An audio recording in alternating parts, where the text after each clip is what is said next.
10 anos de efetiva atividade profissional e membros do Ministério Público do Trabalho também com mais de 10 anos de efetivo exercício. Ponto. Então, para aqui.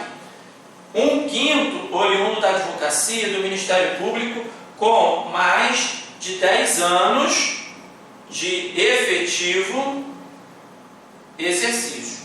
Presta atenção, a FCC gosta às vezes de botar fulano de tal, advogado, trabalhou por 5 anos exercendo advocacia, aí dá vários nomes para você identificar e você fazer essa composição, tá? Para você, quem realmente preenche todos os requisitos para ser nomeado pelo TST, tá? Então fique de olho nisso aqui, nesse inciso 1. Esse inciso 1 é o chamado 5º constitucional. Beleza? 2.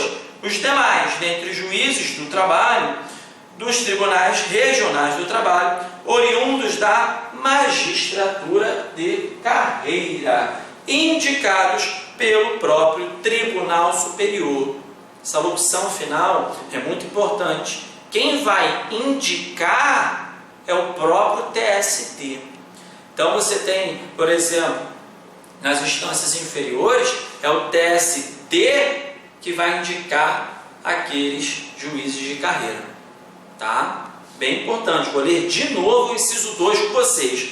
Os demais, dentre os juízes do trabalho, dos tribunais regionais do trabalho, oriundos da magistratura de carreira, indicados pelo próprio Tribunal Superior. Beleza? Então, nós vimos que está errada a letra D.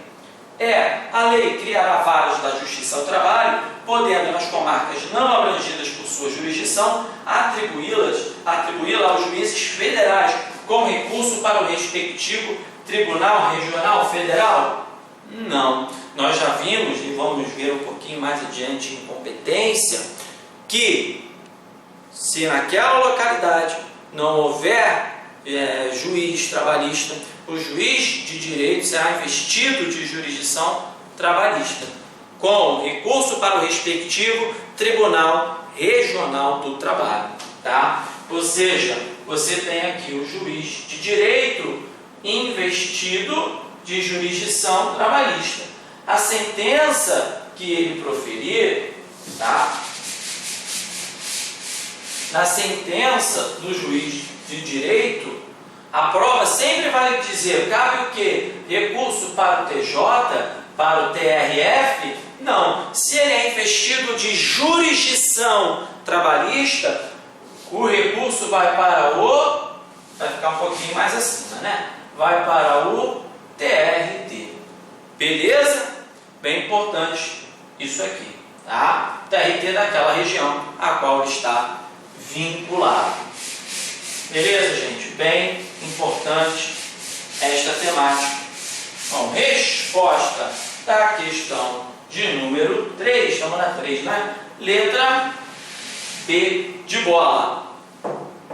E é importante você gravar isso, aprender ou compreender isso, porque você vai ver ao longo das nossas questões como a banca, como a Fundação Carlos Chagas adora competência.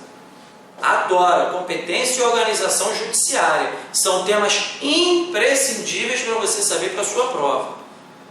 Então, a leitura depois, principalmente do artigo 114 da Constituição, você tem que ir para a prova com aquele artigo todo na cabeça. Pega uma folha de papel em branco e vai escrevendo, lê, assiste aula, questão. Muita questão você também massifica, aprende legal. Não pode ir para a sua prova, para a prova de Fundação Carlos Chagas, ou mesmo outras bancas que são similares a Carlos Chagas, como o Instituto OCP, tá? Você faz a questão das duas, o pouco que tem de OCP, você vai ver que são bastante similares. Beleza? Não vai para a sua prova sem saber competência e organização judiciária trabalhista, a partir do artigo 111, principalmente o artigo 114, que trata da competência material. Tá? Então, seguindo, vamos para a questão número 4. Conforme previsão constitucional, a Justiça do Trabalho é um órgão do Poder Judiciário. Você vai dizer, porra, óbvio, né, que ela é órgão do Judiciário. nem tão óbvio sempre foi assim. Nunca foi, né, tão óbvio assim. A Justiça do Trabalho pertencia ao Poder Executivo até 1946. Quer dizer, tem idade aí mais nova que a minha avó, por exemplo, né? Então você vê que a Justiça do Trabalho é uma justiça chamada especializada. Quais são as justiças especializadas que nós temos? Justiça do Trabalho, Justiça Eleitoral e Justiça Militar. Lembra disso? Beleza, show de bola. Então, a respeito de sua organização, da jurisdição e da competência. Eu acabei de falar, mas vou deixar ainda mais claro, que eu falei que a Justiça do Trabalho só passou a ser incorporada ao Judiciário em 1946, isso já caiu em prova, para você saber essa data. Então, fica ligado. A maior corte é o Tribunal Superior do Trabalho, com sede em Brasília e jurisdição nacional, composto por 33 ministros. Não, nós já vimos e lemos como é a composição do TST. Lembra? Vamos lá. O Tribunal Superior do Trabalho composto de 27 ministros. Regra do 30 sem 3. Beleza. Escolhido dentre brasileiros com mais de 35, menos de 65 anos, nomeados pelo Presidente da República, após aprovação pela maioria absoluta do Senado Federal. Composição, nós temos o 5º Constitucional, membros da Advocacia e do Ministério Público, com mais de 10 anos de efetivo exercício, e os demais oriundos da magistratura de carreira e indicados pelo próprio Tribunal Superior. Nós já vimos isso, então não vou ficar nas próximas, sei lá quantas questões, lendo e repetindo. Você já viu, já aprendeu, já tem que começar a resolver a questão agora, tá? Sendo 2/3 dentre desembargadores dos tribunais regionais e 1/3 dentre advogados MP? Não. Só por esse 33 você já viu que a questão está equivocada, está errada. Lá a fundamentação, artigo 111A da CF. B. Cada Estado membro deverá ter pelo menos um Tribunal Regional do Trabalho. Para quê? Gente, isso vem sempre em prova. E sempre, com certeza, muita gente erra. Há uma ilusão, não sei porquê, que as pessoas acham que cada estado tem que ter um TRT. Nós temos estados, por exemplo, o Amapá, não tem TRT, São Paulo tem 2 TRTs, TRT 15, Campinas e TRT 2, São Paulo, capital. Não há essa obrigatoriedade. Mas por que ficar em prova? Porque isso foi revogado. É a antiga redação do artigo 112 da Constituição Federal. Então, você viu isso aqui em prova, cada Estado membro deverá ter pelo menos um TRT, já sabe que está errado, nem precisa continuar. Viu isso? Está errado. Beleza? Composto de no mínimo 8 desembargadores? Não, no mínimo 7 da própria região, que formarão 3/5 da Corte, além de 1/5 da Advocacia e do Ministério Público do Trabalho. Então, errada essa assertiva. C. Os tribunais regionais do trabalho poderão funcionar de forma descentralizada, constituindo câmaras regionais, a fim de assegurar pleno acesso do jurisdicionado à justiça em todas as fases do processo. Eu acho que essa é a resposta correta. Então, vamos ler lá o artigo 115, parágrafo 2º da Constituição Federal, que repete exatamente essa dicção.